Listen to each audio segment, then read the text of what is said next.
Hey, what's up, everybody? It is Tuesday, December 7th, Pearl Harbor Day. Nice day in the market. Nice big rally, actually. Good news on the debt ceiling. We have an agreement in Congress for an increase of another $2 trillion, so that is out of the way.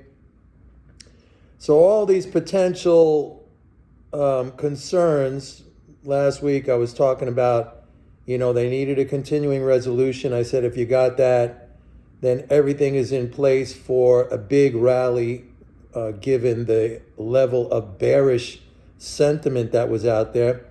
And there was that lingering question about the debt ceiling. Now that's up. So the coast is clear, folks. I mean, the only thing we really have to worry about, is the Omicron.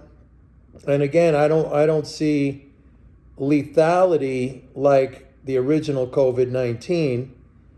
And there's also one other thing I just want to mention it. Maybe some of you are following this, is the Ukraine, Russia, U.S., NATO situation.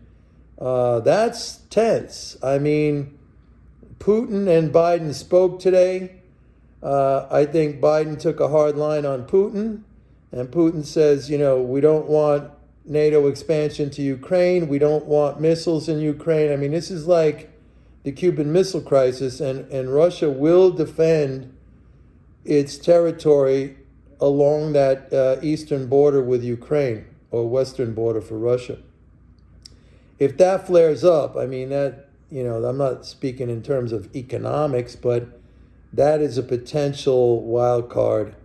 Hopefully, cooler heads prevail. Just speaking from an economics point of view, all the things I've been telling you, I mean, the only thing we really have to concern ourselves with now is fiscal flows. And I said we're probably going to settle in around the $550 billion a month level. That's fine. It's a little slower than the pace we saw, in the first half, certainly in the first half of this year.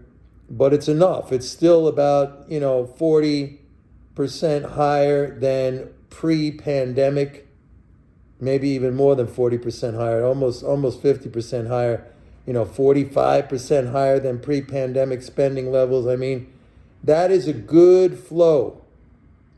That is a good flow.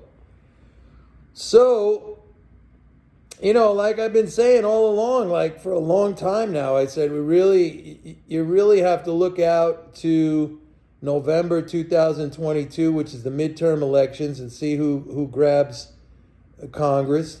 And even that, I mean, I said, like yesterday in my video, I said there's only 4 places where you can achieve big spending reductions, and that's Social Security, Medicare, Medicaid, and defense. And I just don't see that happening.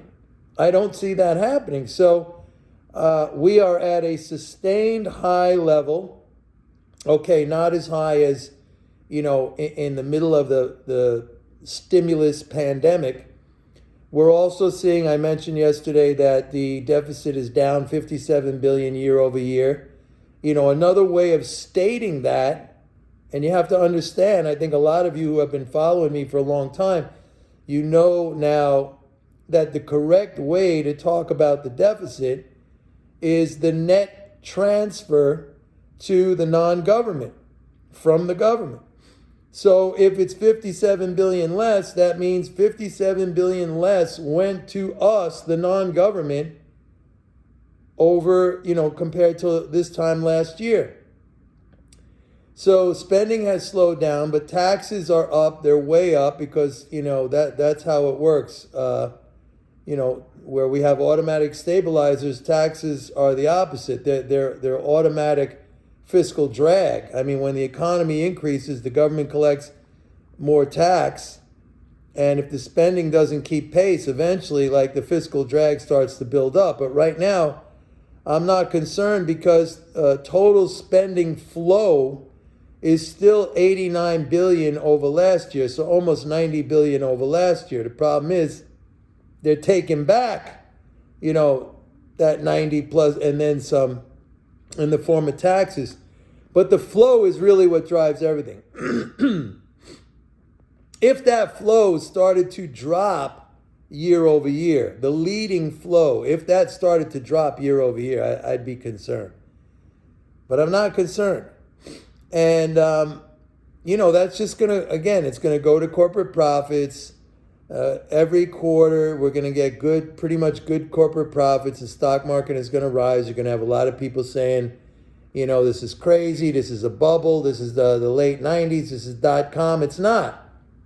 I mean, the difference between now and the 90s, the late 90s, was in the late 90s, the government was running a surplus. It was net draining out everything.